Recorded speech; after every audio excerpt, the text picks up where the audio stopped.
Hello friends, welcome back again. My self Jagat Singh. चलिए friend, देखिए कि इंजीनियरिंग मैकेनिक्स में हम अभी पढ़ने वाले हैं जो है मोशन। देखिए, मोशन बहुत ज़्यादा इम्पोर्टेंट नहीं है आपके ये एग्जाम के पॉइंट ऑफ व्यू से।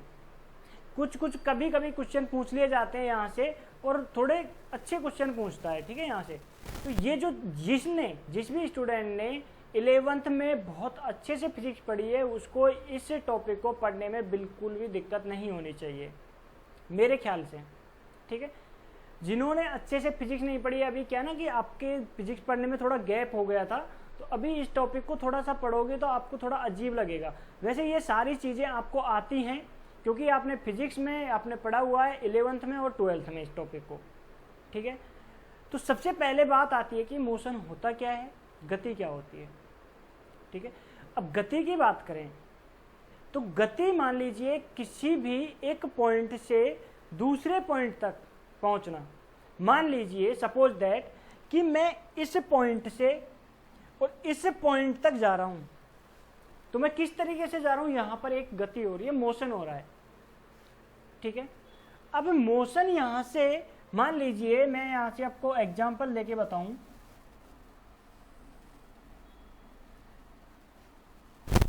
कोई स्टूडेंट है और वो इस पॉइंट पर यहां पे खड़ा है, ठीक है, इस पॉइंट पर खड़ा हुआ है, जस्ट 1 सेकेंड, ठीक है। अब यहां से उसको यहां तक जाने में उसने कितनी डिस्टेंस तय की, कितनी दूरी उसने तय की, समझ में आई बात।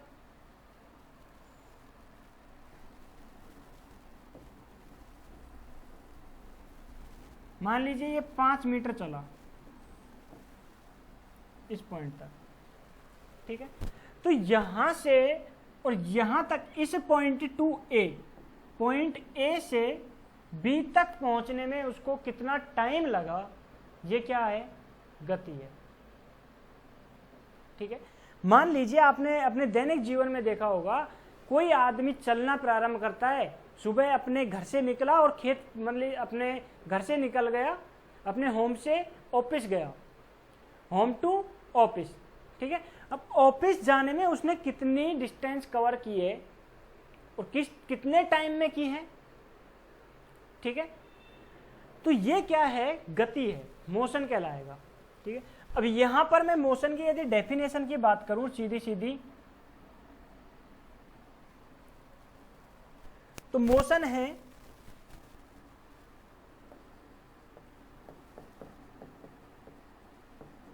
Motion is the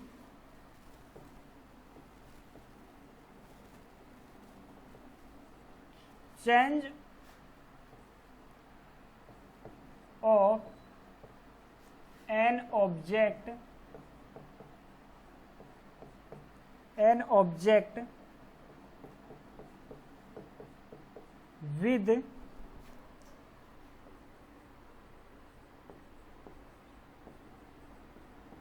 with respect to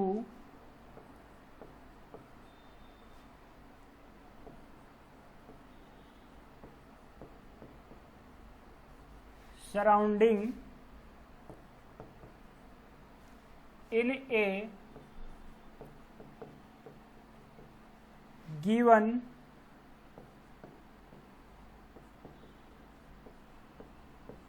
interval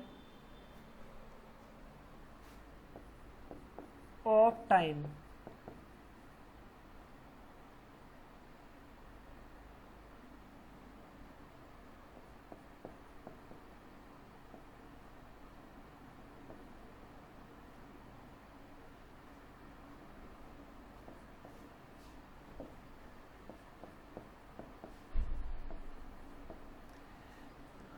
तो मोशन की बात करें तो motion is the change of an object with respect to surrounding in a given interval of time, कि एक एक टाइम इंटरवल में उसने कितनी डिस्टेंस कवर की, इसको क्या कहेंगे, मोशन कहेंगे। यदि मोशन की बात करें यहाँ पर हम, तो इस मोशन में हमें इसके बगैर एक ये अभी ये जो डेफिनेशन जो दी है, ये डेफिनेशन अधूरी है, इनकम्प्लीट डेफिनेशन है। क्यों है आप सोच रहे होगे कि भाई इनकम्प्लीट डेफिनेशन कैसे है। देखिए कि मैं आपको कहूं कि हमें किसी भी इंटरवल को, मान लीजिए कि मैं इस पॉइंट से यहां से और मैं यहां तक आ रहा हूं, तो इसके लिए मुझे एक रेफरेंस पॉइंट मानना पड़ेगा। क्या मानना पड़ेगा? Reference point.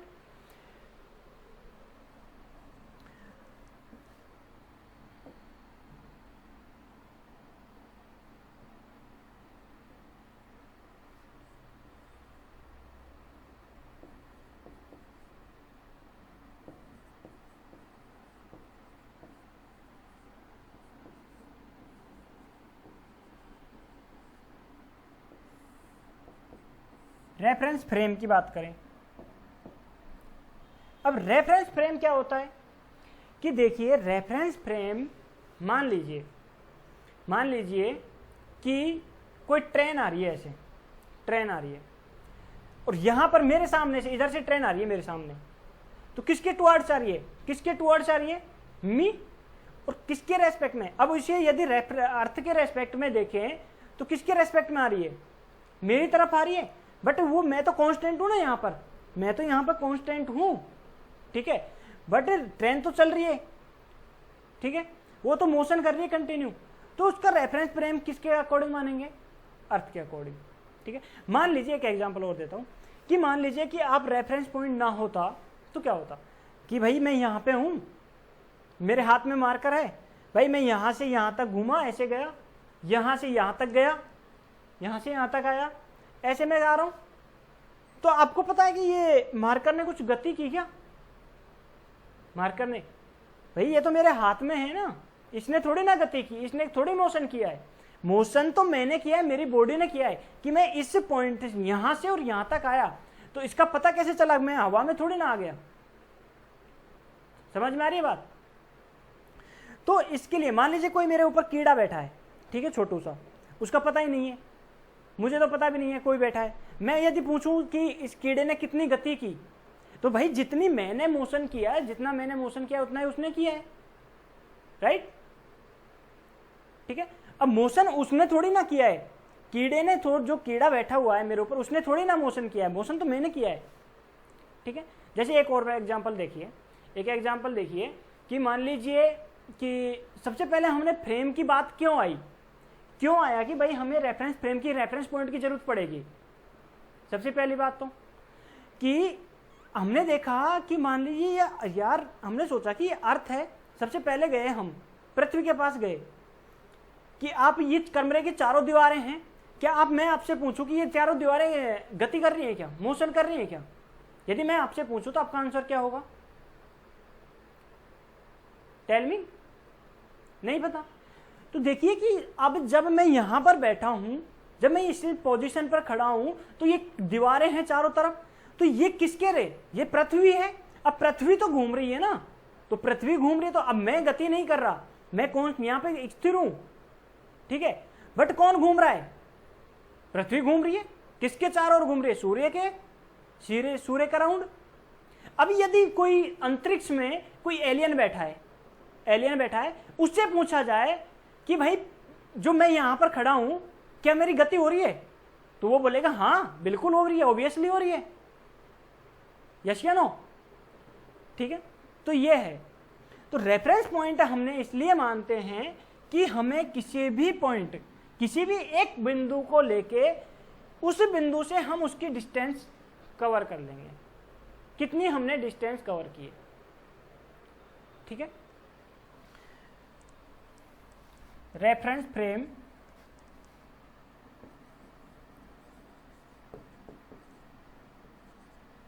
Reason, zone from where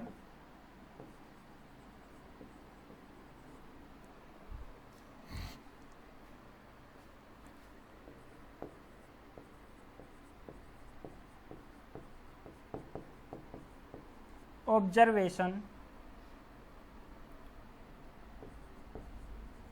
are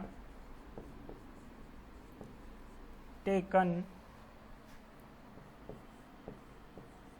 for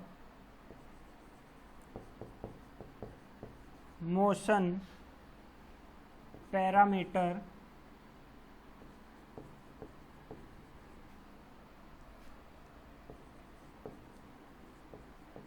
motion parameters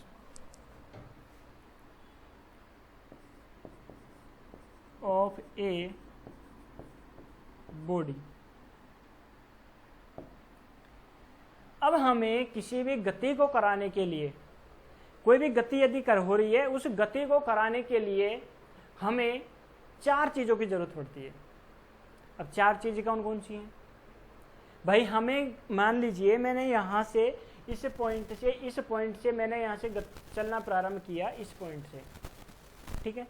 अब इस पॉइंट से मैं यहां तक आया, तो भाई मुझे यहां से और यहां तक आने में, देखिए यहां से इस पॉइंट टू इस पॉइंट तक, point A to point B तक मुझे आने में कुछ तो मैंने यहां पर डिस्टेंस कवर की है।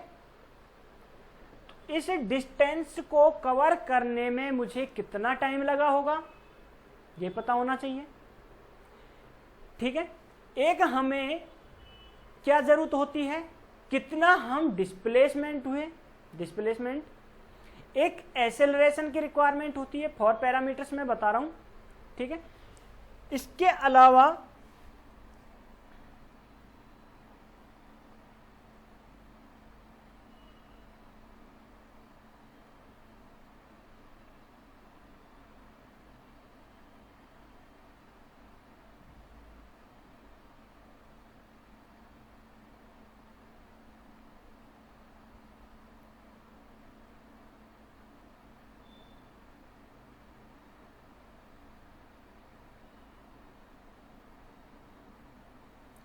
ठीक है।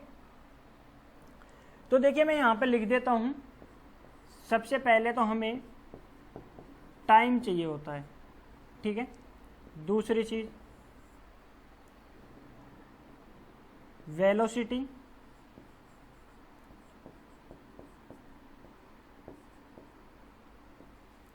तीसरी चीज एक्सेलरेशन,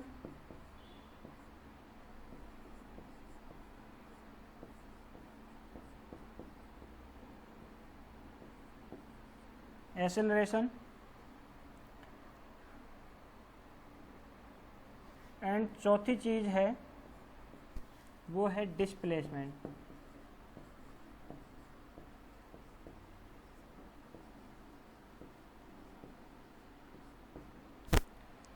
ठीक है, तो हमें इन चीजों की जरूरत है, चार चीजों की, टाइम भी, वेलोसिटी की, एक्सेलरेशन की और डिस्प्लेसमेंट की। अब एक एक चीज को हम समझेंगे कि टाइम की कैसे जरूरत पड़ेगी, वेलोसिटी की किस तरीके से जरूरत पड़ेगी हमें मोशन में, इसके अलावा एक्सेलरेशन का क्या यूज है, डिस्प्लेसमेंट का क्या यूज है। ठीक है, किसी भी रेफरेंस पॉइंट को समझने के लिए हमें इन चार चीजों को, इनको हमें आना चाहिए, फिर हमारा गति खत्म, कुछ भी नहीं है, सिंपल। ठीक है, तो चलिए एक बार यहां तक नोट डाउन कर लीजिए आप। मैं थोड़ा इसको नीचे कर देता हूं।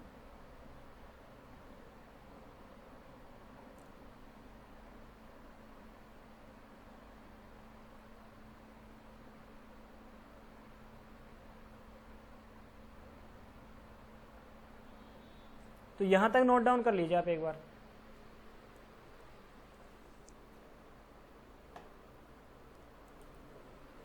तो आई होप आपने ये नोट डाउन कर लिया होगा।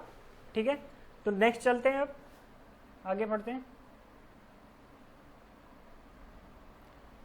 सबसे पहले हम पैरामीटर जो है वो देखते हैं,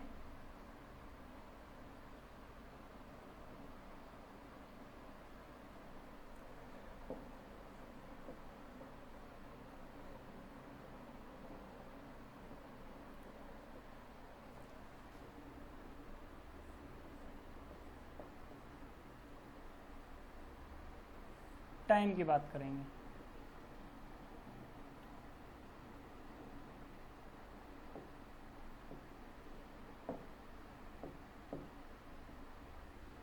टाइम देखिए कि टाइम क्या होता है, कि मान लीजिए अब सपोज कीजिए मैं ऐसे समझा रहा हूँ कि टाइम की कैसी वैल्यू, टाइम कैसे तरीके से डिफाइन करेंगे।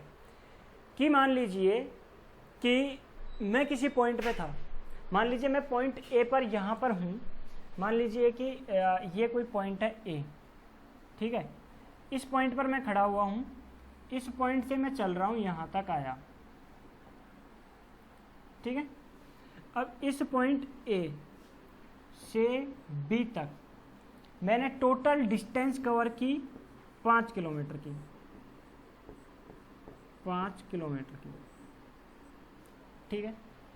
अब डिस्टेंस ए से पॉइंट ए टू बी तक जाने में मुझे कितने किलोमीटर की डिस्टेंस कवर कर ली मैंने? 5 किलोमीटर की। चल तो मैं 5 लिया, कहाँ से चलना प्रारंभ किया मैंने? एक पॉइंट से स्टार्ट हुआ मैं, और वो पॉइंट क्या था? ए पॉइंट था, और बी पॉइंट तक चला गया, ठीक है। अब इसमें मैंने यहां से और यहां तक आने में टोटल कुल मिलाकर कितनी दूरी तय कर ली, कितनी डिस्टेंस तय कर ली मैंने? कवर की, ठीक है। तय का मतलब कवर की। तो यहां से और यहां तक आने में, यहां से यहां तक आने में मुझे कुछ तो टाइम लगा होगा, यस या नो? ये तो नहीं है कि मैं डायरेक्ट एलियन हूं जो यहां से यहां तक उड़ के आ गया, भूत हूं। भाई कोई भूत थोड़ी ना है, गोश्त थोड़ी ना है कि जो यहां से उड़ के यहां पर पता ही नहीं चला, ठीक है। तो यहां से यहां तक आने में कितना टाइम लगा ये हमें पता होना चाहिए, तो हमें गति का पता कर लेंगे, ठीक है। दूसरी बात आती है किसकी? वेलोसिटी। अब भाई मैं यहां से वेलोसिटी, कितनी वेलोसिटी से, देखो मैं एग्जांपल से बताता हूं आपको कि मान लीजिए कि मैं एक जगह खड़ा था कहीं पे, ठीक है। अब ट्रेन है, 2 ट्रेनें हैं, वेलोसिटी को ऐसे समझते हैं कि 2 ट्रेनें हैं, वो चल रही हैं दोनों, एक इधर से आ रही है, एक इधर से आ रही है, एक सामने से आ रही है और एक इधर से जा रही है। अब दोनों ऐसे चल रही है। अब मैं बैठा हुआ हूं, कोई व्यक्ति है, कोई पर्सन है, वो बोगी में बैठा हुआ है, डब्बे में बैठा हुआ है, सीट पर। अब वो जैसे पास से ट्रेन निकल रही है उसको देखेगा, ठीक है, तो वो उसको एक टाइम के लिए लगेगा कि वो कांस्टेंट है, एक जगह बैठा हुआ है, ठीक है, बिल्कुल एक जगह बैठा हुआ है, देखेगा कि मैं बिल्कुल नहीं हिल रहा, और वो ट्रेन भी कांस्टेंट है, ठीक है। इसके बाद में थोड़ी देर बाद पता चला कि वो ट्रेन निकल गई, ठीक है। तो बाकी अब आप जैसे ही वहां से निकलोगे, जैसे ही ट्रेन निकली तो आपके पास बाहर क्या आ जाएगा? ग्राउंड आ जाएगा, ठीक है। अब वो कितनी वेलोसिटी से मूव कर रही थी, इसका कैसे पता चलेगा? इसका पता करना भी जरूरी है, ठीक है। अब वो वेलोसिटी थी, उस वेलोसिटी से हमें पता चलेगा कि इसने इतने वेग से, इतने पर, मान लीजिए वो 5 किलोमीटर पर घंटे से, पर हार्स के हिसाब से वो चल रही थी, 5 घंटे पर हार्स के हिसाब से, ठीक है। तो उसने 5 घंटे में इतनी डिस्टेंस इतने वेग से तय की, इतने वेग से कवर की, वो वेलोसिटी। समझ में आई बात? ठीक है। अब डिस्प्लेसमेंट की बात करें। डिस्प्लेसमेंट की देखिए कि डिस्प्लेसमेंट, यदि मान लो कि कोई व्यक्ति है, यहां पर है, मैं एक एग्जांपल देता हूं कि मान लीजिए यहां पे कोई स्टूडेंट खड़ा हुआ है, लड़का खड़ा हुआ है, यहां से उसके सामने से एक बस निकली हुई है, यहां से, यहां पर एक बस यहां पर खड़ी थी, बस, ठीक है, क्या खड़ी थी? बस, ठीक है। अब इस बस में बैठा हुआ आदमी, मान लीजिए एक इसका दोस्त है, उसको इसने ड्रॉप कर दिया और बस में बैठा दिया, बैठ गया भाई। अब यहां से ये बस है, वो चलना स्टार्ट करती है, इसने गति मोशन करना स्टार्ट किया, यहां से ये चली, और कुछ टाइम बाद एक पॉइंट ऐसा आएगा कि इसको पता नहीं चलेगा कि ये व्यक्ति है, ये व्यक्ति पर्सन पीछे रह जाएगा, ये पर्सन पीछे रह जाएगा, और बस निकल गई आगे, ठीक है। किसके पॉइंट रेफरेंस में मैं बात कर रहा हूं? इस व्यक्ति के रेफरेंस में, जो ये पर्सन यहां पर खड़ा हुआ था बस स्टैंड पे, उस पर्सन के रेफरेंस में मैं बात कर रहा हूं, ठीक है। तो इसके रेफरेंस में यदि देखा जाए तो बस आगे निकल चुकी है, और इसको अब ये बस में नहीं दिख रही है, ठीक है। तो क्या आपको ये व्यक्ति डिस्प्लेस हुआ या फिर ये बस डिस्प्लेस हुई या फिर इस वे में बैठा हुआ व्यक्ति डिस्प्लेस हुआ?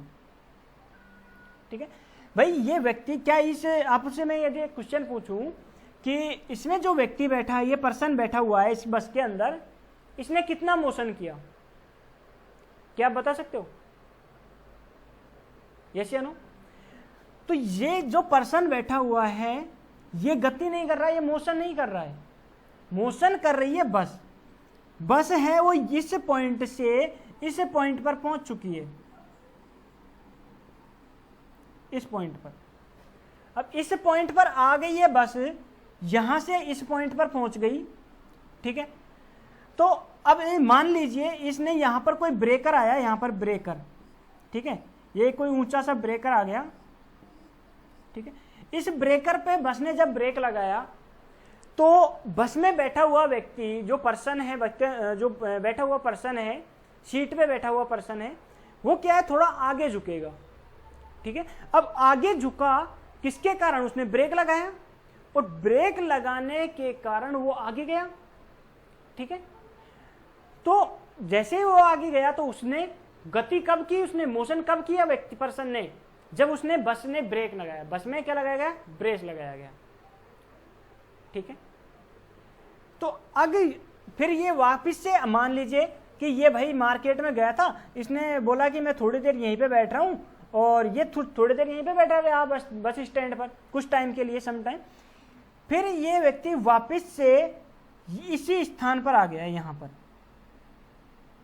इसी पॉइंट पर, बस पर। तो अब यदि आपसे पूछा जाए कि भाई ये पर्सन है वो कितना डिस्प्लेस हुआ, आप बोलोगे कुछ भी डिस्प्लेस नहीं हुआ भाई। कहां हुआ? यहीं पे मैंने देखा था अभी और यहीं पे खड़ा है। Am I right? बट क्या चेंज हो गया उसका? उसने कितनी, यदि उससे पूछी जाए आपसे कि इस पर्सन ने कितनी डिस्टेंस कवर की है, तो आप बता दोगे कि भाई इस पॉइंट से यहां तक गया था, फिर यहां से वापस आया, तो इतनी डिस्टेंस तो ये हो गई।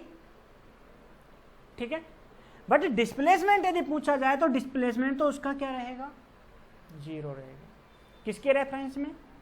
व्यक्ति के रेफरेंस में, इस पर्सन के रेफरेंस में। समझ में आई बात? ओके, तो चलिए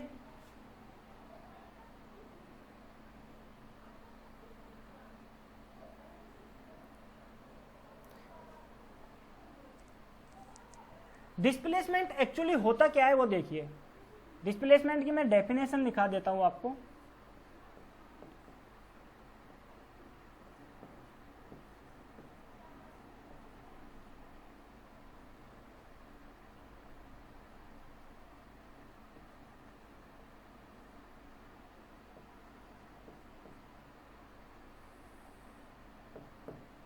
डिस्प्लेसमेंट देखिए क्या होता है।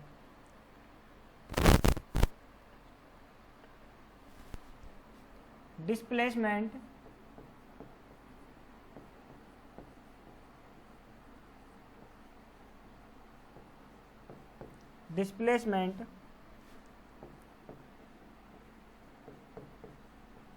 in the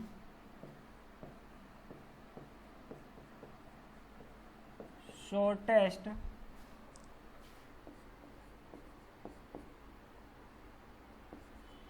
path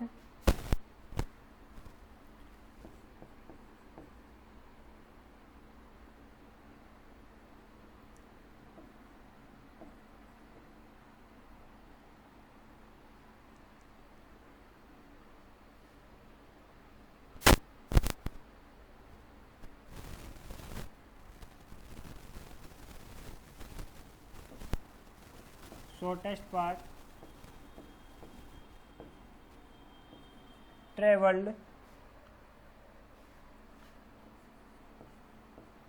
by the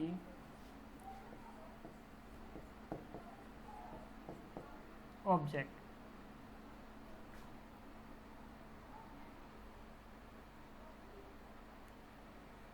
sorry friends, वापस से लिखना पड़ेगा, वो डिलीट हो गया है गलती से।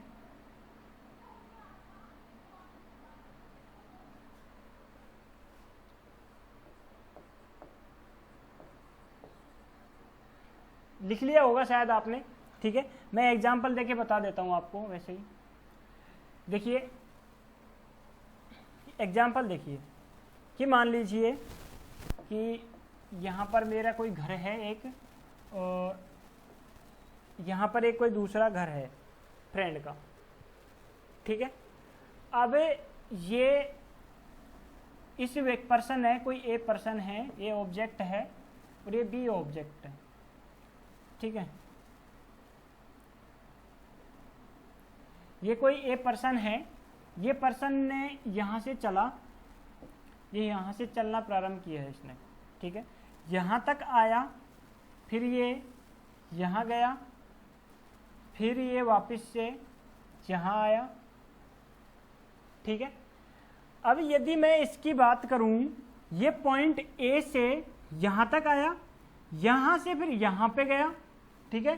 पॉइंट ए टू बी पे आया, बी टू सी पे गया एंड डी पे।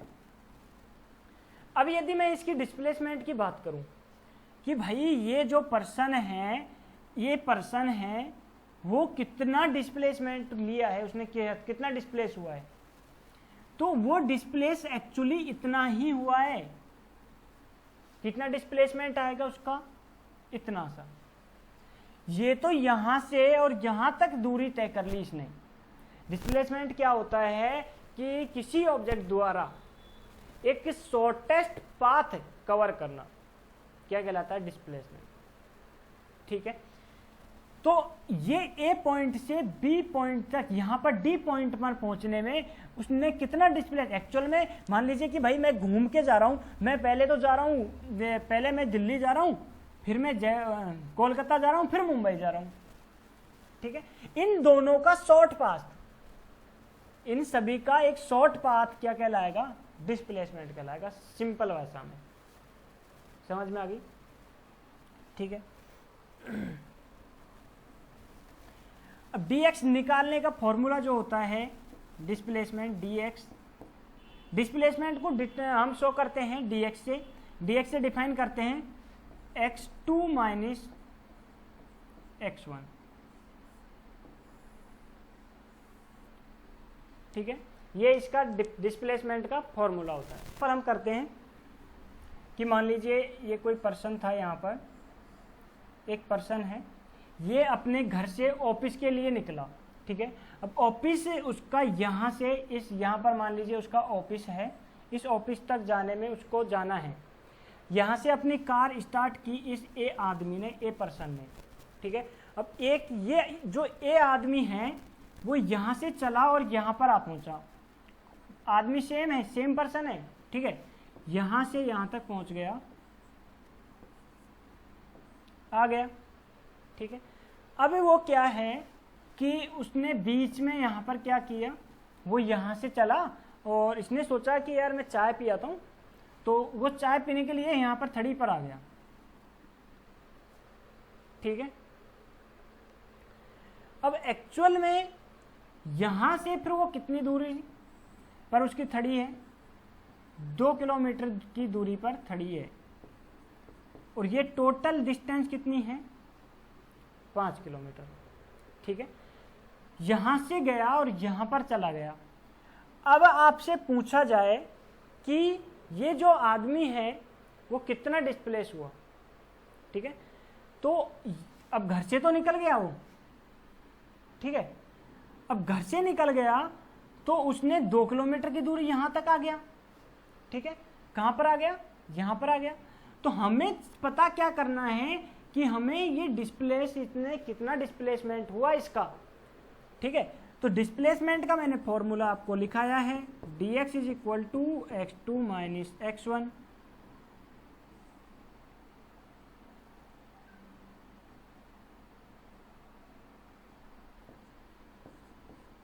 x1। तो अपन कर आराम से कर देंगे,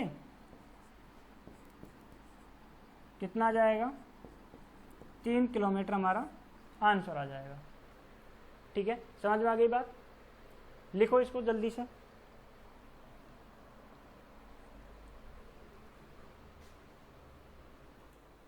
तो चलिए, आई होप आपने नोट डाउन कर लिया होगा यहाँ से, ठीक है। तो आगे चलते हैं, देखिए अब हम बात करते हैं एक्सेलरेशन की।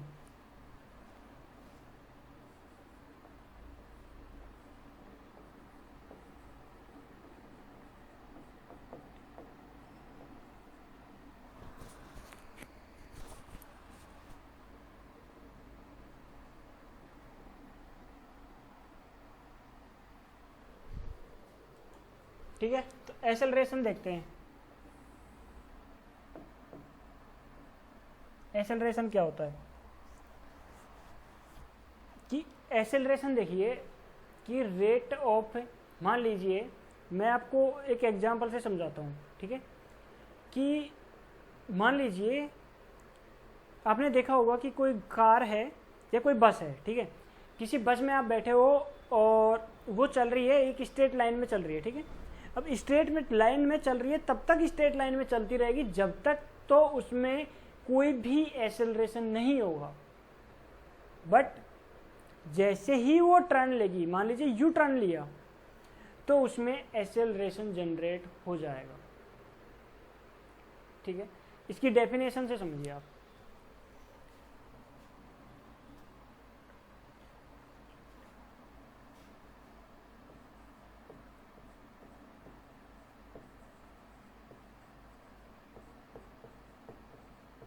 Acceleration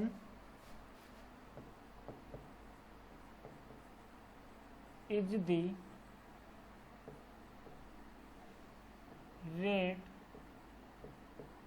of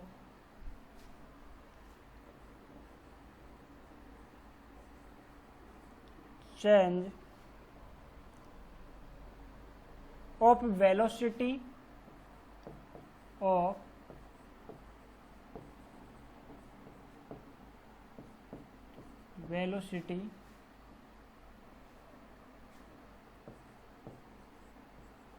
of an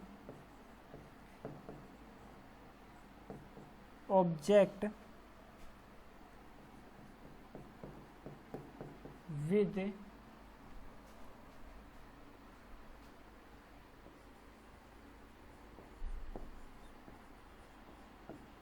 respect to time. कि देखिए acceleration is the rate of change of velocity of an object with respect to time. तो इसका मतलब क्या हुआ, देखिए कि acceleration is the rate of change of velocity, कि किसी ऑब्जेक्ट की वेलोसिटी में चेंज आना, किसके रेस्पेक्ट में, टाइम के रेस्पेक्ट में, क्या होता है एक्सेलरेशन। ठीक है, देखिए कि मैं एक एग्जांपल यदि मैं यहां पे लूं कि मान लीजिए कि ये कोई यहां पे, जस्ट 1 सेकेंड,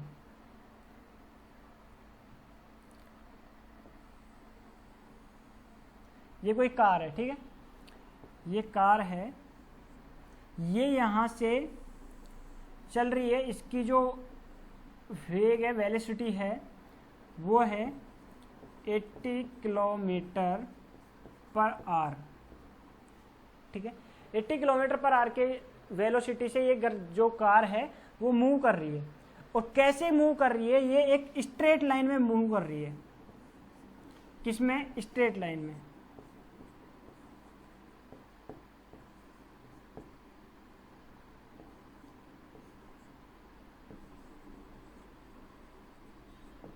कैसे मूव कर रही है, स्ट्रेट लाइन में मूव कर रही है।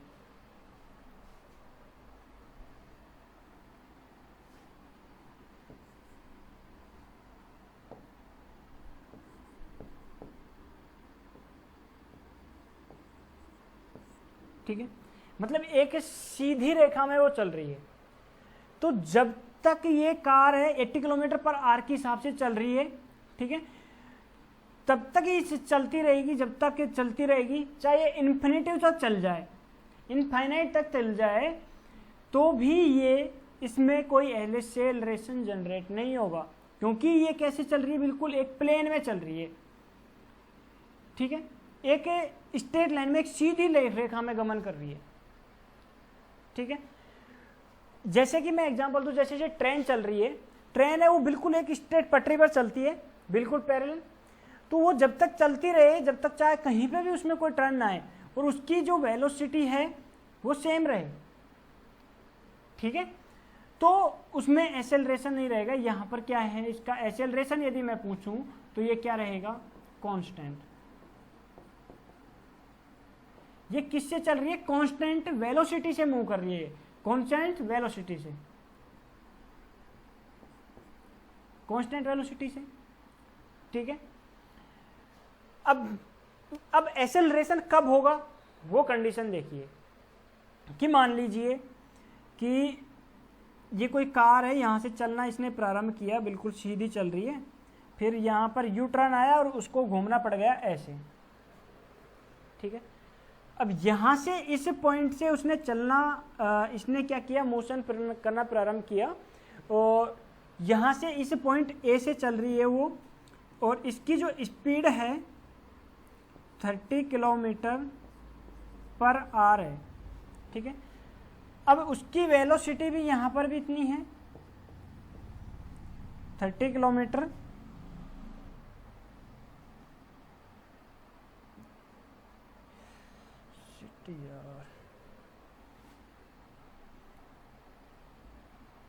ये कार है जो यहां से ऐसे घूम रही है, ये 30 किलोमीटर पर आवर के हिसाब से घूम रही है। यहाँ पर इसकी स्पीड है 30 किलोमीटर पर आवर, ठीक है। ऐसे एक चल रही है यहाँ से। अब जैसे ही इसकी वेलोसिटी यहाँ से और यहाँ तक कितनी थी, कांस्टेंट 30 किलोमीटर पर आवर के हिसाब से चल रही थी, की स्पीड से चल रही थी। तो अब यहाँ पर इस पॉइंट पर आई और यहाँ से इसने क्या लिया, यू टर्न लिया, तो इसकी जो स्पीड है उसमें क्या होगा, चेंज आ जाएगा, और चेंज जैसे ही आएगा इसमें वेलोसिटी, एक्सेलरेशन आ जाएगा।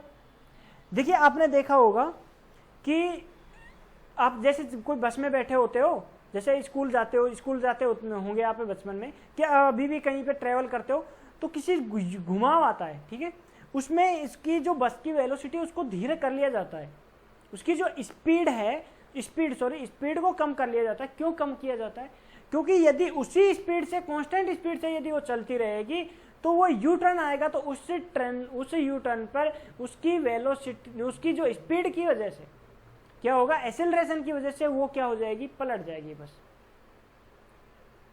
ठीक है, समझ में आई बात।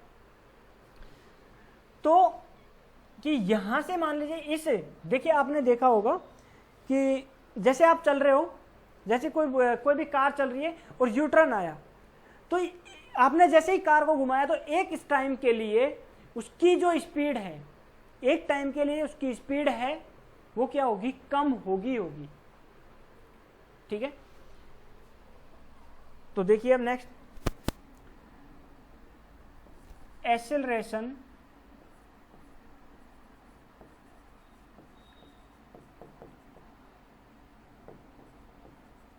Is does not equal to high speed.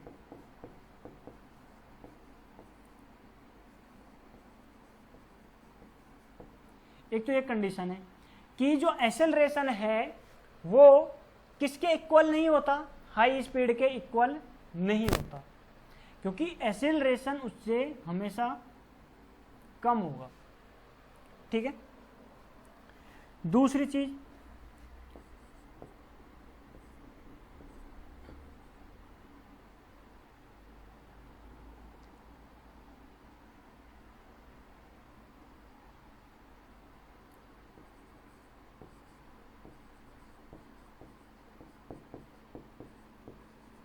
Acceleration is equal to change in direction. किसके इक्वल होता है,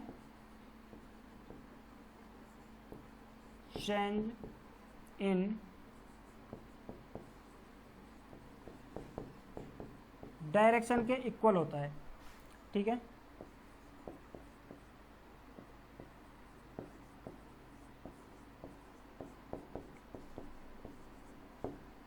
acceleration is equal to change in velocity.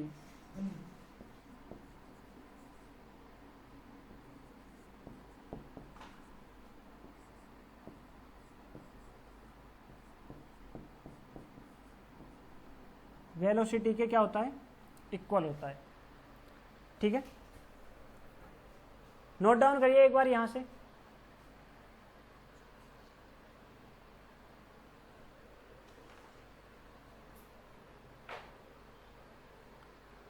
और जो एक्सेलरेशन है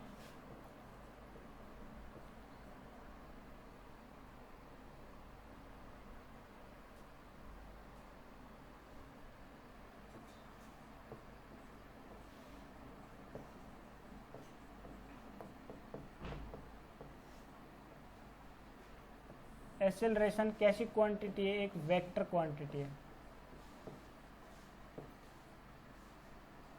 एक्सेलरेशन क्या है, एक वेक्टर क्वांटिटी। ठीक है, यहां तक लिखिए एक बार।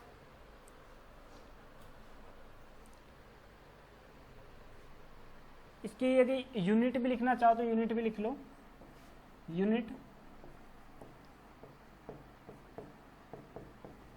मीटर पर सेकेंड स्क्वायर। ठीक है, लिख लिया होगा ये आपने यहां तक। चलो आगे चलते हैं।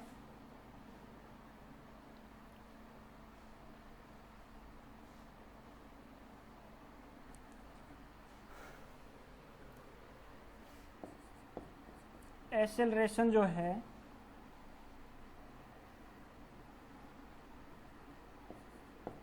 Acceleration is equal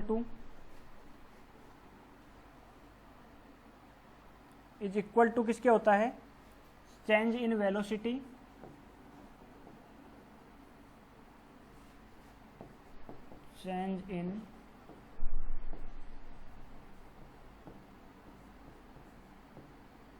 change in velocity divided by time. ठीक है, आपने अच्छे से पढ़ा होगा ये चीज। एक्सेलरेशन को किससे डिनोट करते हैं, ए से। ठीक है, तो dv by delta T acceleration is equal to, यदि लिमिट हम लगाएं, limit delta T tends to 0, तो dv by dt is equal to delta v by delta T dv by dt। तो एक्सेलरेशन इज इक्वल टू क्या हो जाएगा, dv bye dt। ठीक है, और ये जो आया है हमारे पास, ये कैसा एक्सेलरेशन आया है, instantaneous.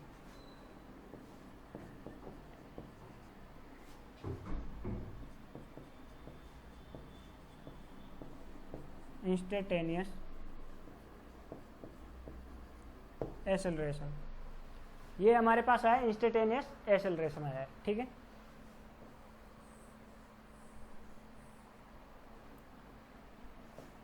v is equal to dt। तो एक्सेलरेशन हमारे पास गिवन है dv बाई dt। ठीक है, एंड वेलोसिटी हमें गिवन है, क्या होता है, ds बाई dt।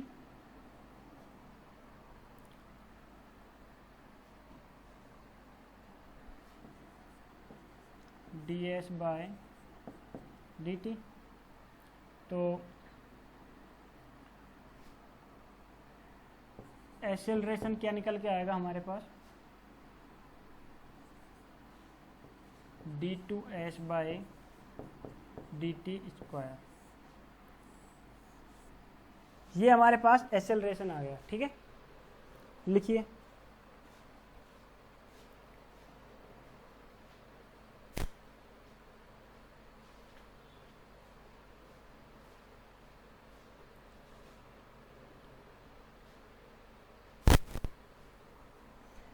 तो चलिए आपने लिख लिया होगा शायद।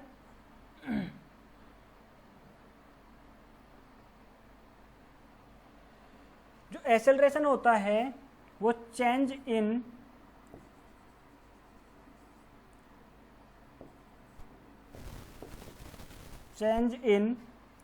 Direction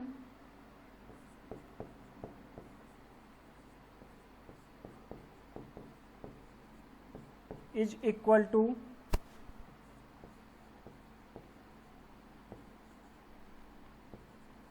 change in time.